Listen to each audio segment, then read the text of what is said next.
Alright, been a little while since I've read something, haven't I? Last time we read something called Stratagem, and I thought, okay, that really didn't. I don't really care for that much, to be honest. So this time we're gonna try to read something else. So I've got this today. It's called The Engineering of Consent by Edward L. Bernays. It's only got 10 pages, which is awesome. I love, short reading. I've realized something actually. I don't actually like to read entire books because that's like too long for me. I can't stick that. Instead, I think I like reading like short stories or like articles, whatever you call them. So like, Talon, I recently found out you don't actually call that a book. It's called a short story or something. Talon, that thing was included as like a collection of, short stories that the guy who wrote it has made. So yeah, so today we've got something else that's similar. This is an essay. So yeah, let's, go right ahead. Freedom of speech and its democratic. Okay, already a word that I don't know. Okay, that's great. Well, gotta be a new record. Okay, what's corollary? What does that mean? Corollary is a proposition. Is that Corollary. Yeah, corollary. A proposition that follows from one already proved. Okay. So it's like an argument from something that's like already true. Okay. A free press, I guess this is the corollary, I guess, free press, have tacitly, okay, already, another word that I don't know, great, that's good. Tacit. Understood or implied without being stated, okay, have tacitly expanded our Bill of Rights to include the rights of persuasion. This development was an inevitable result of the expansion of the media of free speech and persuasion. Okay, I see. So basically he's saying that freedom of speech and the free press has made it so that it is also within our rights to persuade people. Which, I mean, yeah, it makes sense. I mean, if you can say almost anything, then yeah, you can persuade people. Then, okay, what does this word mean? Then. Then. Den. Not now, not. I want the verb version. Verb. Come on. Okay, verb. Denning. To drive or pursue. Or to live as okay. I don't know what that means. Then in other articles in this volume, all these media provide an open doors to the public mind. Any one of us through these media may influence the attitudes and actions of our fellow citizens. Okay, well, I see. The tremendous expansion of communications in the United States has given this nation the world's most penetrating and effective apparatus for the transmission of ideas. Is he gonna talk about like the internet or something? Well, okay, well this is a very old article. I don't think the internet existed back then. Every resident is constantly exposed to the impacts of our vast network of communications which reach every corner of the country, no matter how remote or isolated. Words hammer continually at the eyes and ears of America. The United States has become a small room in which a single whisper is magnified 1,000 times. I don't think that's true. I mean, okay, well, I don't live in America, but like if you say a single whisper is like magnified, then shouldn't everybody have a voice? That's definitely not true. There are like thousands, if not millions of people who like post stuff every day and no one sees them. Knowledge of how to use this enormous amplifying system becomes a matter of primary concern to those who are interested in socially constructive action. There are two main divisions of this communication system which maintain social cohesion. Okay, what's the two main division? On the first level, there are the commercial media. Okay, he's gonna like talk about some stats over here. Almost 1,800 daily newspapers in the United States have a combined circulation of around I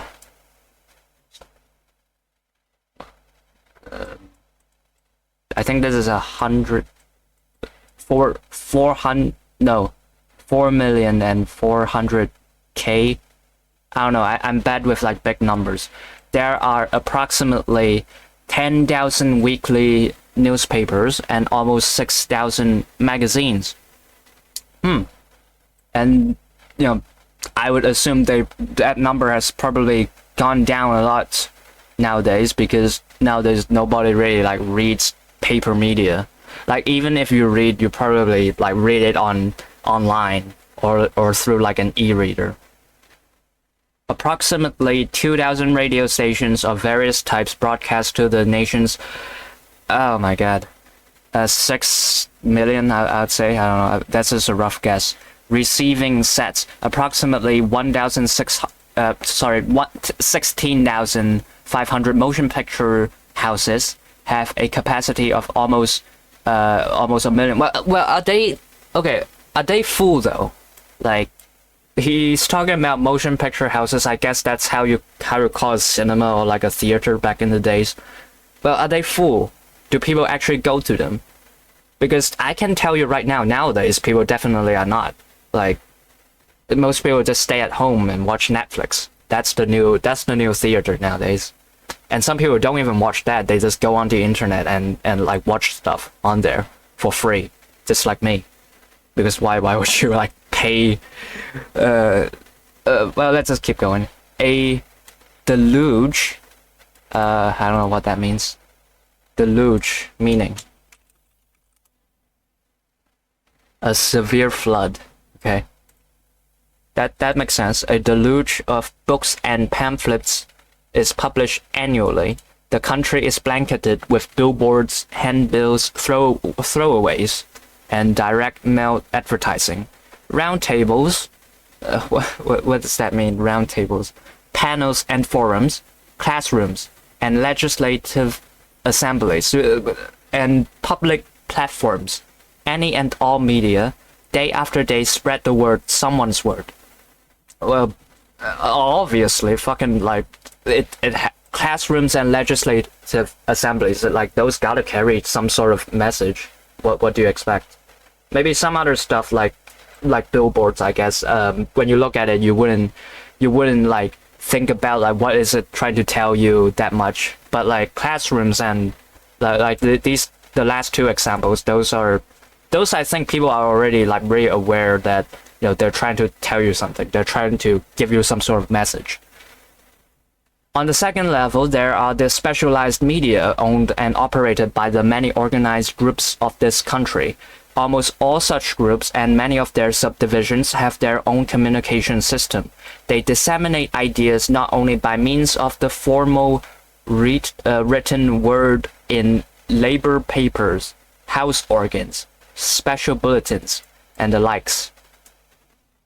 Okay, I actually am not very... I don't know what most of these are. What are labor papers? What does that mean? Publication including research on labor laws provided by the government agencies. Okay.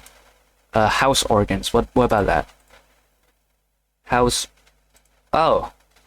organ is a magazine or published for its customers. Okay, I see.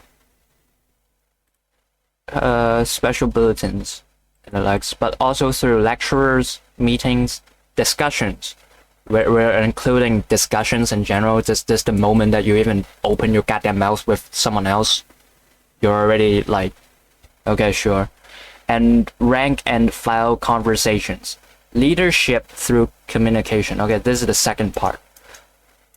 This web of communications, sometimes duplicating, crisscrossing, and overlapping, is a condition of fact, not theory. We must recognize the significance of modern communications not only as a highly organized mechanical web, but also a potent force for social good or possible evil. Okay, I'm like on par. I don't know how to say it. I'm on track with them so far until they said that it is a force for possible good or evil, because like this implies that, you know, he says that like someone should come up to like control it, or like, you know, maintain that we only use these mechanical webs, I guess that's how you say it, for good. But I don't want to fucking be like governed by someone on how I should fucking discuss. Like, I want to discuss about you can't use about after discuss, but fuck it, who cares? I want to discuss about whatever, you know. I don't want someone to tell me what I can and cannot say. That's like, bruh. We can determine whether this network shall be employed to its great extent for sound social ends. For only by mastering the techniques of communication can leadership be exercised fruitfully in the vast complex that is modern democracy in the United States. For only by mastering... Oh, okay, I see, sure. Yeah, that's fair, yeah. You probably need to be pretty good at talking if you want to be a good leader. In an earlier age, a society that was small geographically and with a more homogeneous population, a leader was usually known to his followers personally. There was a visual relationship between them. Communication was accomplished principally by personal announcement to an audience or through a relatively primitive printing press. Books, pamphlets, and newspapers reached a very small literate segment of the public. Oh, okay. I guess, yeah. You know, I don't know that much about history, but now that I think about it, maybe a medieval king can only have so much influence over, you know, so much land, right? Well, actually, now that I think of it, maybe not, because like Alexander the Great, he was like someone who was like really back then, right? Back then they didn't have that much of that, you know, that good of communication technologies. He certainly can't like post tweets or anything, but he controlled over like a very large land, like I think across continents nowadays. We are tired of hearing repeated the threadbare cliche. What does this mean? Threadbare. Having the nap worn, shabby, very poor. Okay. The poor cliche, the world has grown smaller. But this so-called truism is not actually true. Okay, what's a truism? A statement that is obviously true as has nothing okay, well, not true, I guess, by any means. The world has grown both smaller and very much larger. Its physical frontiers have been expanded. Today's leaders have become more remote physically from the public, yet at the same time, the public has much greater familiarity with these leaders through the system of modern communications. Leaders are just as potent today as ever. Huh. I guess that's true, huh? Like, think about, like, the president, right? Donald Trump. Like, you know, I know who's Donald Trump. You and I probably both know. But do any of us know him personally? Of course not. If you do, you'll probably not be watching this fucking video. You'll probably be, like, fucking smoking crack or whatever rich people do. but yeah, I guess, in a way that's true. But did like people back in the days in like the medieval era or like whatever, did they know the king personally? I mean, like, I don't know. I don't know how far back he's talking about. Maybe he's talking about all the way back in like the fucking Stone Ages, which I guess, sure. Back in the day, it's probably just like one guy who's like sort of leading over some other couple of guys. In turn, by use of this system, which has constantly expanded as a result of technological improvement, leaders have been able to overcome the problems of geographical distance and social stratification to reach their publics. How would social stratification like be a problem? I mean, stratification, it means like layering, right? I don't know. Underlying much of this expansion, and largely the reason for its existence in its present form, has been widespread and enormously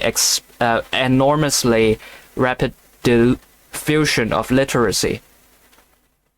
Hold on, I don't understand. Underlying much of this expansion. So why this expansion happened is, I guess that's what he meant. And largely the reason is the widespread and enormous rapid diffusion of literacy. So diffusion, it means like spreading of literacy. Well, it certainly hasn't spread to me, motherfucker. I can still barely read. Leaders may be the spokesman for many different points of view. They may direct the activities of major organized groups such as industry, labor, or units of government. They may compete with one another in battles for public goodwill, or they may representing divisions within the larger units compete among themselves. Such leaders, with the aid of technicians in the field who have specialized in utilizing the channels of communication, have been able to accomplish purposefully and scientifically what we have termed the engineering of consent. Okay, so this is where the title came from. So I guess he's saying that these people, along with some people who have like learned how to utilize this communication, managed to do this thing. Engineer consent. Huh. That's interesting, I guess. Alright, so yeah, it's like, I guess he's saying like this is a very like scientific and like mechanical approach. It's not just simply like people talking to you. It's been engineered. That's what this word means. The engineering approach. This phrase simply means the use of an engineering approach. That is, action based only on thorough knowledge of the situation and on the application of scientific principle and tried practices to the task of getting people to support ideas and programs. Okay, yeah, so like what I was saying. Nice. See, I'm learning. I'm like understanding shit. Nice. Any person or organization depends ultimately on public approval and is therefore faced with the problem of engineering the public's consent to a program or goal. We expect our elected government officials to try to engineer our consent. But do we? I mean, I know that, you know, the purpose of a president or like any sort of like government leader is to be, you know, governing us, but like I also thought like part of it is about like, you know, he's supposed to like listen to us as well. Like we have our demands, we have our problems, he's supposed to like try to fix them. You know, there's that old Jib Jab song. How does it go? Every problem in the world lands right here on my desk. Like, there you go. Like, he's supposed to be solving fucking problems, not just like trying to get us to consent to like whatever. Through the network of communications, wait, what? We expect our elected government officials to try to engineer our consent through the network of communications open to them. For the measures they propose, we reject government authoritarianism or regimentation, but we are willing to take action suggested to us by the written or spoken word. But yeah, because like if you call it like this word, then it kind of sounds bad. But if you like suggest it to us, then it sounds better. So we can agree to it. The engineering of consent is the very essence of the democratic process. The freedom to persuade and suggest. The freedoms of speech, press, petition, and assembly, the freedoms which make the engineering of consent possible, and among the most cherished guarantees of the Constitution of the United States. Oh, are among the most cherished guarantees. Okay. But yeah. Well, I guess like what he's saying then like, anytime that we do one of these things, we go do a speech or go to a press, petition, assembly, etc., are us trying to, practicing this engineering of consent, which is like trying to get the public's approval or something like that, get people to agree to us. And I guess, sure, like anytime you're trying to like say something, even if you're just like making a fucking YouTube video like me right now, you're trying to get people to agree with you. But like, okay, for example, right now I'm just reading what you've written. So like, why am I trying to get people to like agree with me? I guess like what I'm talking about, what I'm saying about your words.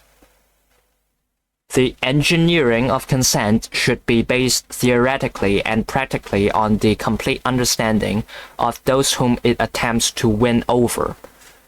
Well, I guess I lost.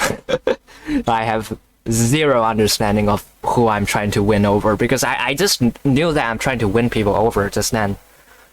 But it is sometimes impossible to reach joint decisions based on an understanding of facts by other people. What does that mean, joint decisions? Okay, there's no like definition. Sorry. Definition. Shit's created with AI. Well, I guess instead of asking for one AI, we'll ask for another AI. Collaborative process by which two or more parties share authority and reach a consensus. Okay, so just a decision made by multiple parties based on the average American adult has only 6 years of schooling behind them. Really? Why is that? With pressing crises and decisions to be faced, a leader frequently cannot wait for the people to arrive at even general understanding. Okay. Yeah, sure, I guess. In certain cases, democratic leaders must play their part in leading the public through the engineering of consent to socially constructive goals and values.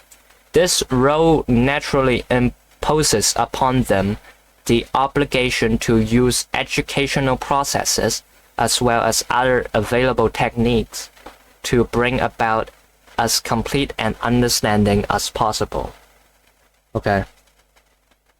I guess what this part is saying is that because sometimes like life has a lot of bullshit, like because they said that with pressing crises and decisions, like yeah, if you're the president, you probably have to be faced with a lot of problems, a lot of bullshit. So sometimes you cannot like wait for a joint decision, I guess, where like everyone is happy on an understanding of facts by all. But where everyone understands everything. I guess that's what it's trying to say. So this role naturally imposes upon them as well as them the obligation. The obligation, though, to use the educational process as well as other techniques to bring about as complete as of an understanding as possible. Okay, but bring about a complete understanding of what that's the part that I don't really understand what like Bernays over here is trying to say. Under no circumstances should the engineering of consent supersede or displace the functions of the educational system, either formal or informal, in bringing about the understanding by the people as a basis for their action. Okay, so I guess when he says like understanding here, he's sort of like saying understanding everything, I guess, for the basis for their action. So like understanding why you do things, like your everyday action. So basically, fucking everything, you know, you do things for a reason. At least I do, most of the time. So yeah, and he's saying that, you know, this sort of thing, engineering of consent, should not overtake the educational system. The engineering of consent often does supplement the educational process.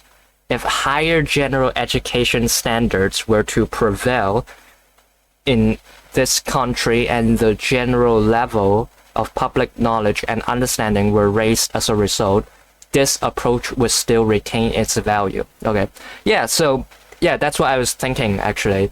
Like, if this engineering of consent is like so good, then sure, let my consent be engineered so that like I can actually learn shit. You know, why the fuck not? You're just teaching me like science stuff, I guess, or like stuff that, you know, is like academic and not just like trying to fuck with my head. Even in a society of a perfectionist educational standard, sorry, I gotta sneeze. Okay, equal progress would not be achieved in every field. There would always there would always be a time lapse, blind spots, and points of weakness. Sure. Oh, I guess he's saying that like even though like if we did this, if we implement these like techniques into the educational system, it still won't do well because there's always gonna be like whatever. And the engineering of consent would still be essential. The engineering of consent will always be needed as an adjunct to or a partner of the educational process. Okay. Well, I guess they already use this technique, I guess. It's just still not enough to teach my dumbass on stuff. Okay. Importance of engineering consent. Today, it is impossible to overestimate the importance of this.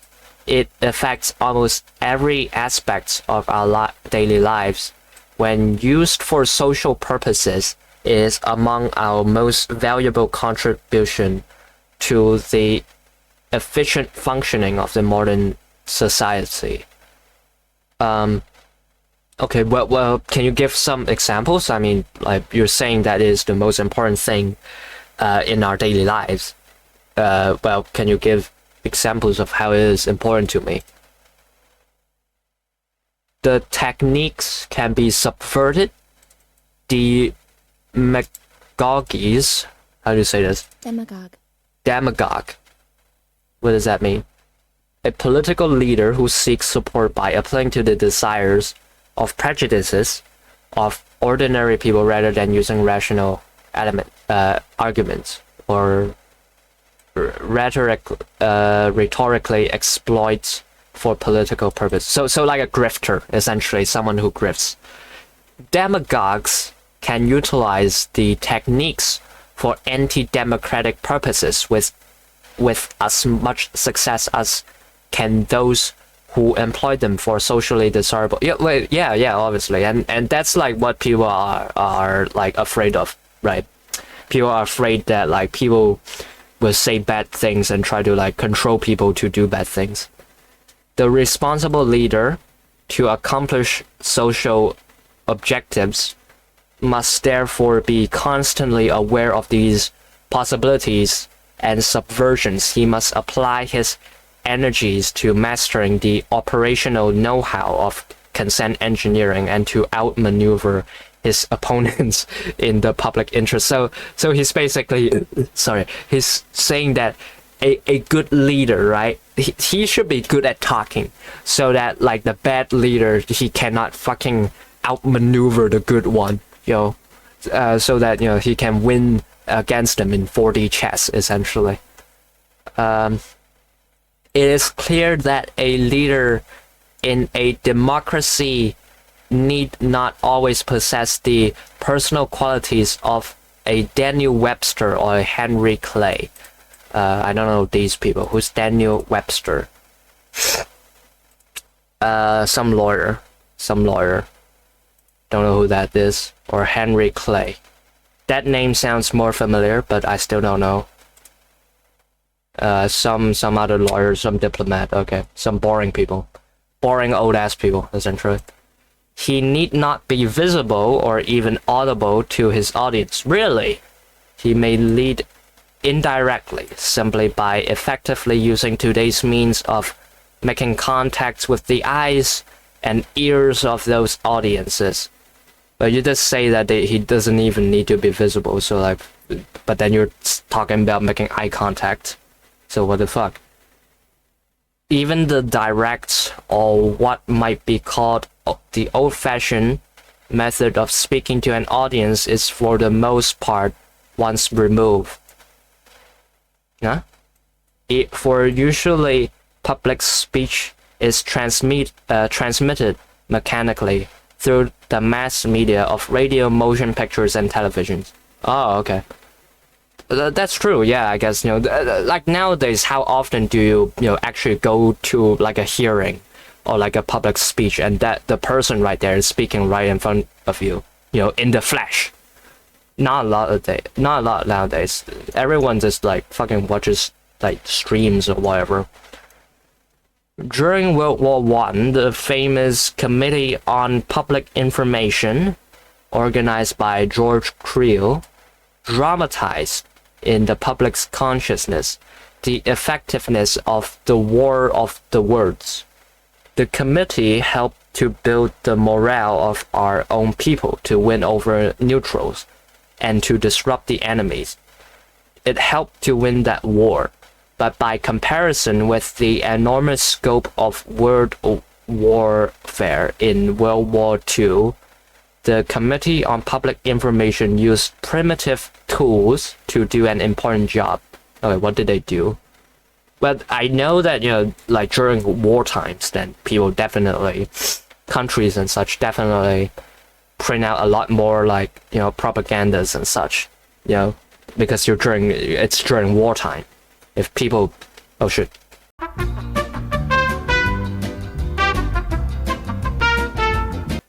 The Office of War Information alone probably broadcasts more words over its shortwave facilities during the war than were written by all of George Creel's staff, as this approach came to be recognized as the key factor in influencing public thought. Thousands of experts in many related fields came to the fore, such specialists as editors, publishers, advertising men, heads of pressure groups and political parties, educators, publicists. During, by the way, is it like a thing for like for you to write, in a way that's good? I guess you have to like do these run-on sentences where you give like a bunch of different examples and such, because it sort of just sounds like he's trying to show off like how many of these types of people he knows. But whatever, I guess.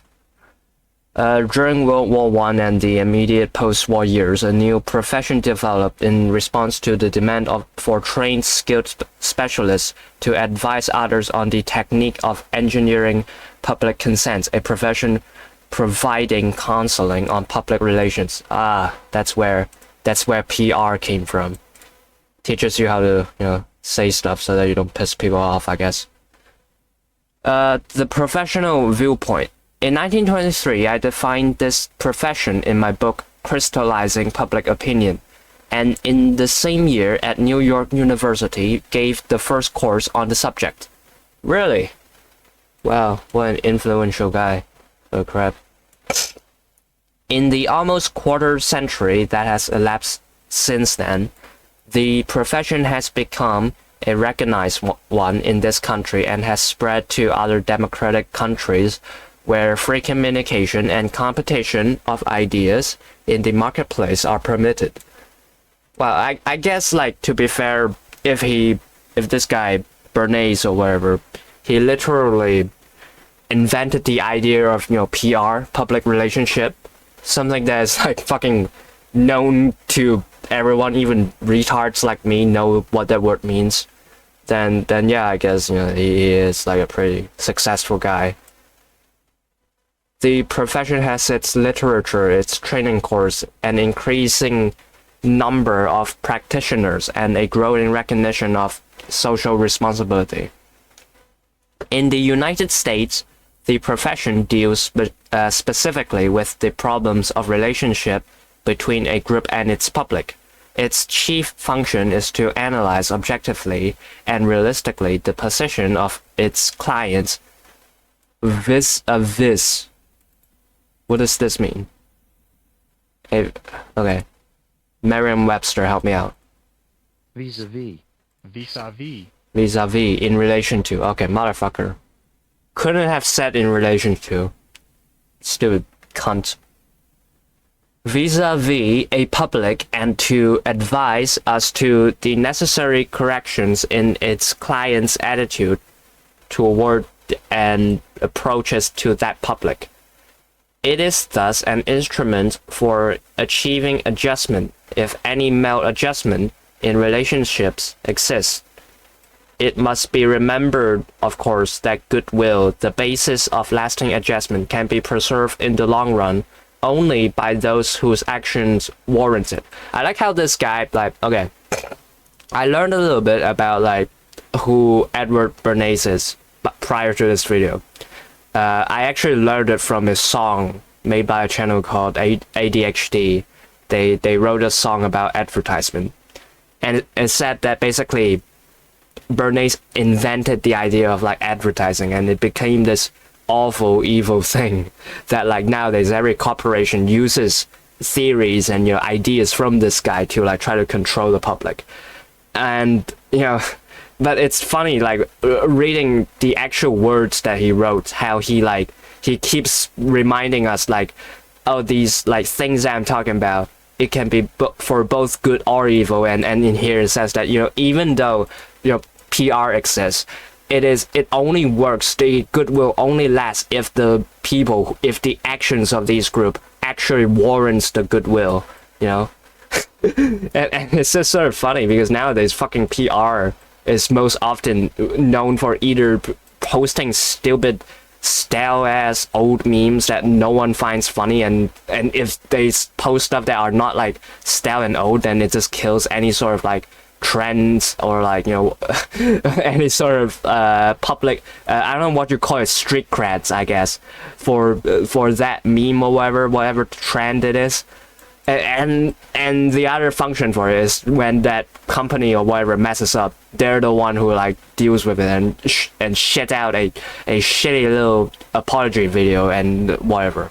Like, that this is what has catalyzed from this guy's work. The Public Relations Council has a professional responsibility to push only those ideas he can respect, and not to promote causes or accept assignments for clients he considers antisocial.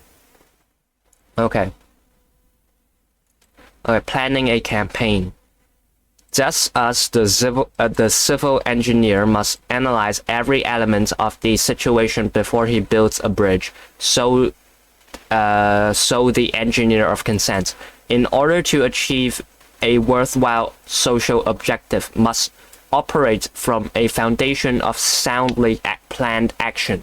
Let us assume that he is engaged in a specific task, his plans must be based on 4 prerequisites. Okay, what are these? What must you do, and what must you plan prior to, you know, trying to operate something or whatever, achieve a social objective? Calculation of resources, both human and physical, so like manpower, money, whatever. As thorough knowledge of the subject as possible.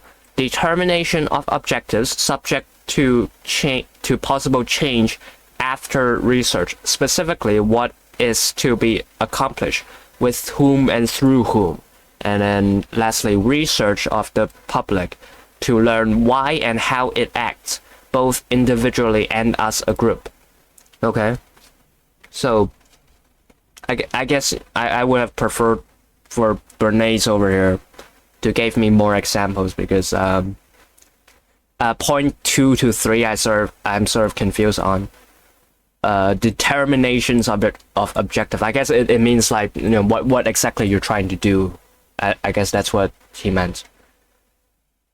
Only after this preliminary groundwork has been firmly laid is it possible to know whether the objectives are realistically attainable. Only then can the engineer of consent utilize his resources of manpower, money, time, whatever, strategy. Holy crap, are you done? And activities will be geared to the realities of the situation. The task must first be related to the budget available for manpower and mechanics. In terms of human assets, the consent engineer has certain talents. Creative, administrative, executive. And he must know what these are. I don't fucking know. What do you mean, creative, administrative, executive? Like what, creative? The people who cooks up the idea for whatever the fuck he wants to do. Or I guess, you know, he might already know what he wants to do based on point 3. I'm sorry. Fucking hell, I'm already losing track. But I guess the creatives he's talking about here is like cooking up how he's supposed to do it. Don't know about these other two though. Like, and he must know what these are. He should also have a clear knowledge of his limitations. The human assets need to be implemented by workspace and office equipment. All material needs must be provided by budget. Huh, okay. That's interesting. Above all else, once the budget has been established and before the first step is taken, the field of knowledge dealing with the subject should be thoroughly explored.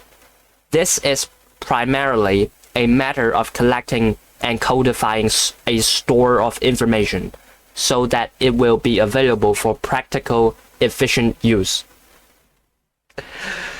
Alright. Sure.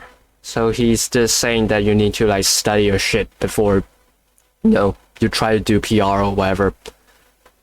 This preliminary work, this sort of like puts into perspective of like how much pointless amount of like manpower and whatever has been wasted over the years. Like, think about this. How many like stupid fucking, how you call it, like memes or whatever you see like these big companies put out, and like, you know, these stupid little advertisement campaigns and whatever. How many of these have been just completely retarded and they just don't work? No one wants this.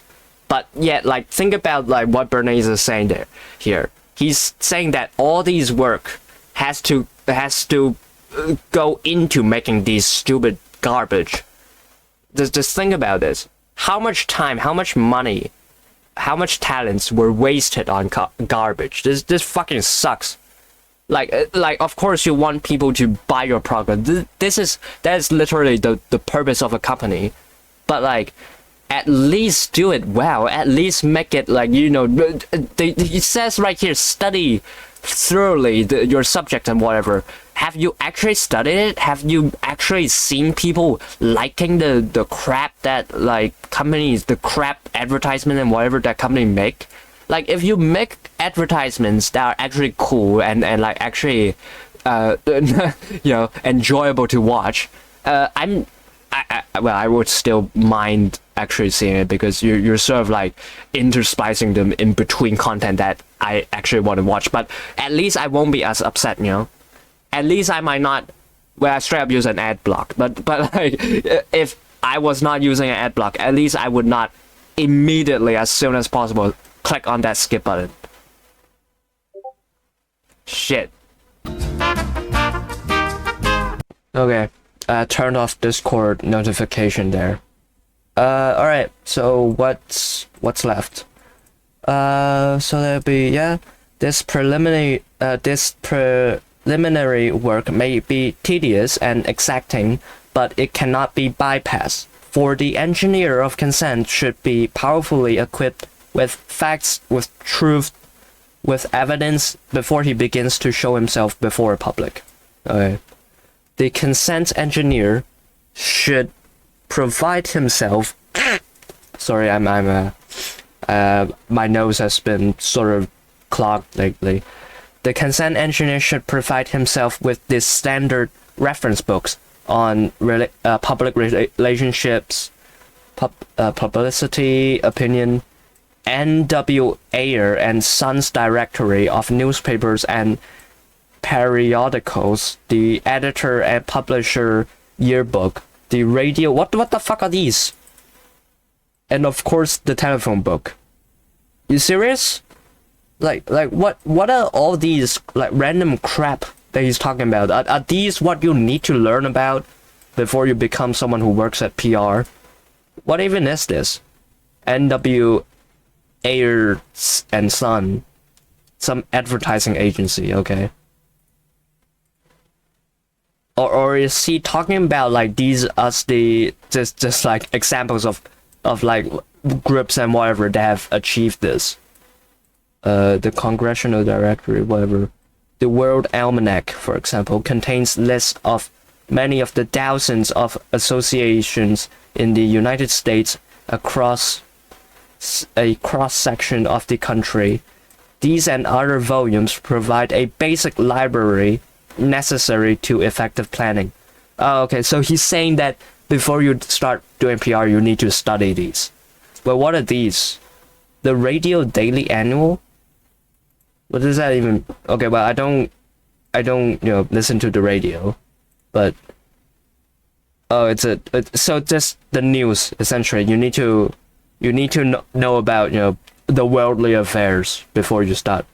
Well, that's sort of like fucking difficult. You're telling me that like before you start doing advertising and whatever, you need to know everything. That's sort of a big ask. Jeez, do they actually know everything? That's sort of sad. You know everything, and then you start churning out advertisements for retards at the end. Okay. These and other volumes provide a basic... Okay, yeah. At this point in the preparatory work, the engineer of consent should consider the objectives of his activity. He should have clearly in mind at all times precisely where he is going and what he wishes to accomplish. He may intensify already existing favorable attributes. He may induce those holding favorable attitudes to take constructive actions. He may convert disbelievers. He may disrupt certain antagonistic points of view. Okay. So now now he has to think about what he is trying to do and what he is going to do to do those things, I guess. So, but like, saying it is easy, like intensifying existing attitudes, of the public, I assume. Well, how are you supposed to do that? You can't just like click a fucking button and then everyone start liking fucking Big Macs, cheeseburgers. If it's that simple, then taking over the world would have been easily achieved by one guy. Just fucking make everyone like you and then done. It's that easy. Goals should be defined exactly. In a Red Cross drive, for example, a time limit and the amount of money to be raised are set from the start. Much better results are obtained in a relief drive when the appeal is made for aid to people of a specific country or locality rather than of a general area such as Europe and Asia. Oh, okay. Well, I'm not sure why. Like, can you tell me why? Like, now that you mention it, actually, like, yeah, now that I think about it, like most charity organizations do say that they're helping groups from a specific place. Usually, it's like at most big in terms of like either a social group or like or like a specific area. Oftentimes, the former, a social group, is going to be also social group from a specific area as well. Like, what is it? What is it called? The Turner Project or whatever? That charity that's meant to help either gay or trans children or whatever. I think that one still that is like specifically for people in the United States. But why though? I that's what I don't understand. I never realized that. I never took note of it. But yeah, I guess that's true. But I guess here's why. Like fucking people tend to give their money more if it's in a specific area. I don't fucking know why. Studying the public. The objective must at all times be related to the public whose consent is to be obtained. The public is people, but what do they know? What are their present attitudes toward the situation with which the consent engineer is concerned? What are the impulses which govern these attitudes? What ideas are the people ready to absorb?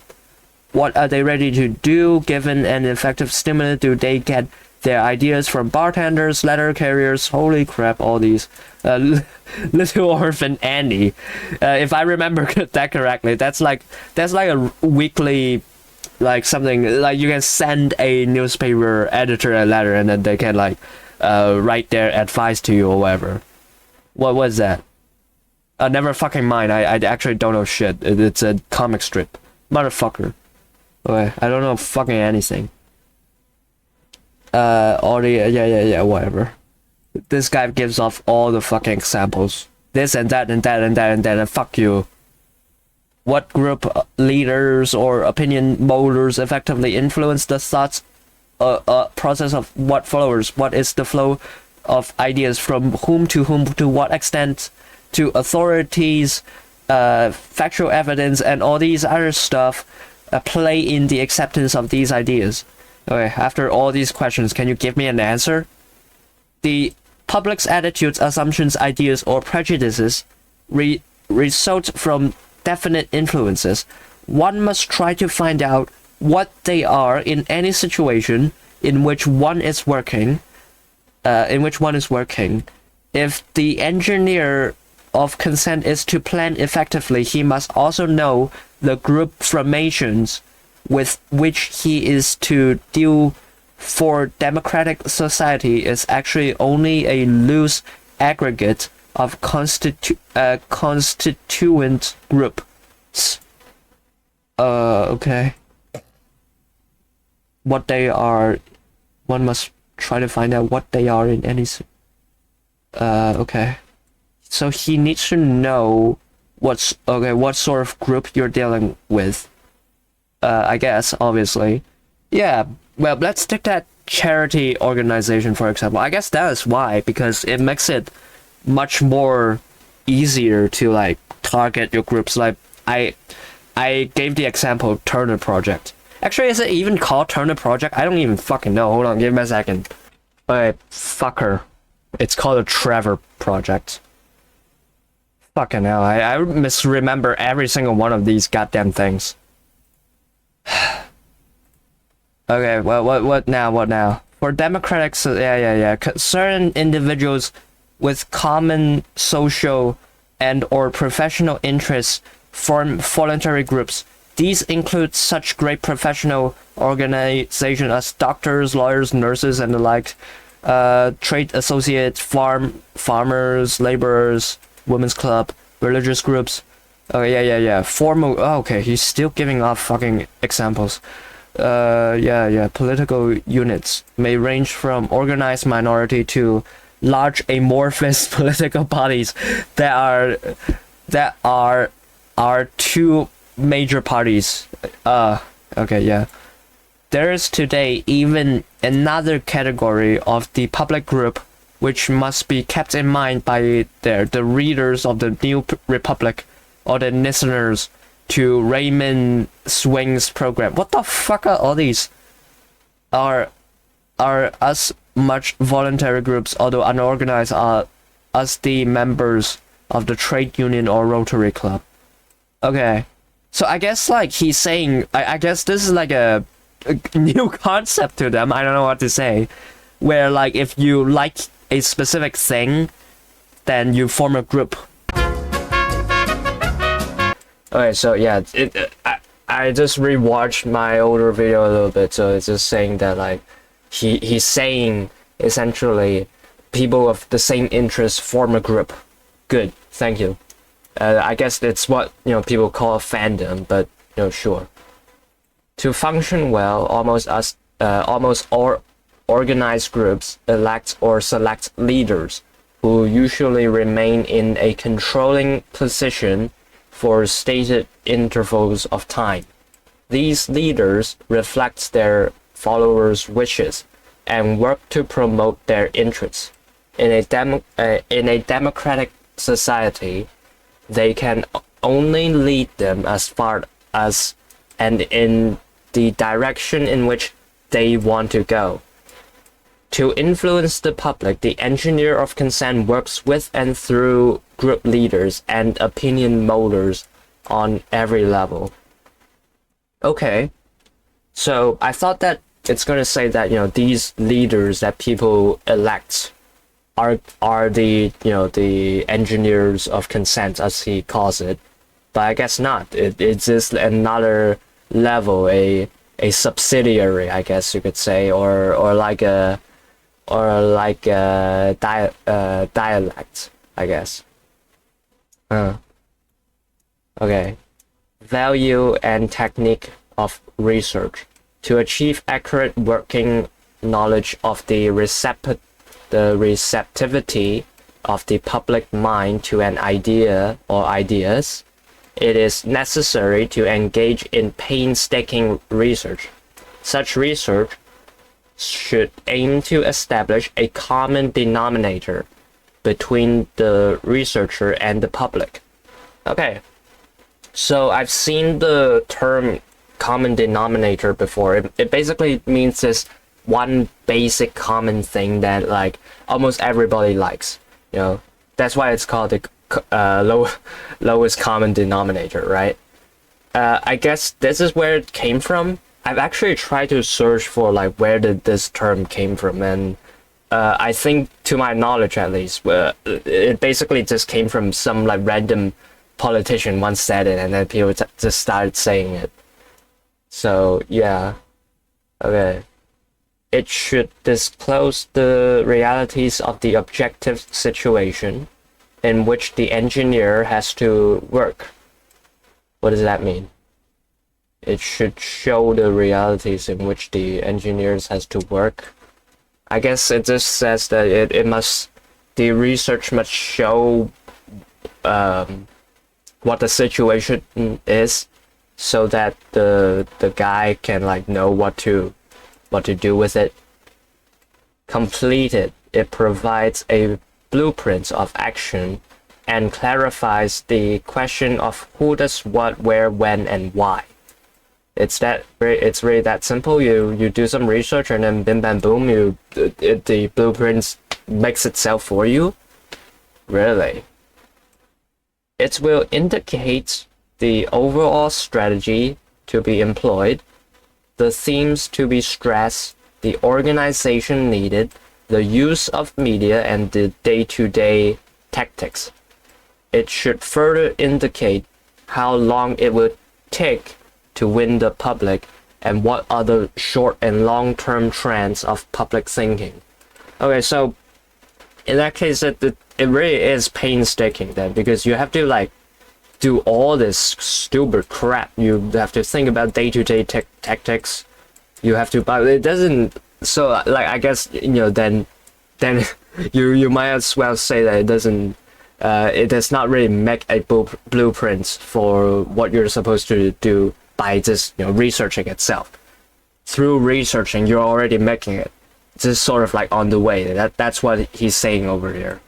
Because like you have to think about all this other shit anyway, so like fucking might as well then. It should. Okay, yeah. It will disclose subconscious and conscious motivations in public thought. Hopefully, I mean, these sounds like pretty complicated thing. You asked me what is the subconscious and conscious motives of my thoughts. I don't fucking know. How am I supposed to answer you? And the actions, words, and pictures that affect, I think effect should start with an A over here, affect these motivations. It will review public awareness, the low or high visibility of ideas in the public mind. Okay. So I need to know what motivates people in order to show how aware the public is of like certain ideas and shit. And then based on that I need to then think about what do I do with that to change it. Sounds pretty difficult. I mean, like saying it sounds easy. Actually doing it is hard. How the fuck am I supposed to know stuff like that? I barely even know what I like. How am I supposed to know what other people like and what motivates them to do shit? Research may indicate the necessity to modify original objectives. Oh, really? Oh yeah, okay. Well, I guess if you found out, okay, my objective is to make everybody like me, right? I want everybody to subscribe to my YouTube channel, but then I realized, okay, but no one likes me, and that I'm a piece of shit and such. Then I guess I have to modify the objective to enlarge or contract the planned goal, or to change action and methods. In short, it furnishes the equivalent of the mariner's chart. What does that mean? Okay, he's going on his fucking. It's actually pretty short this time. The architect's blueprints and traveler's roadmap. Okay. All right, I guess this is a pretty good place to like stop. We've reached 7 pages already. All right.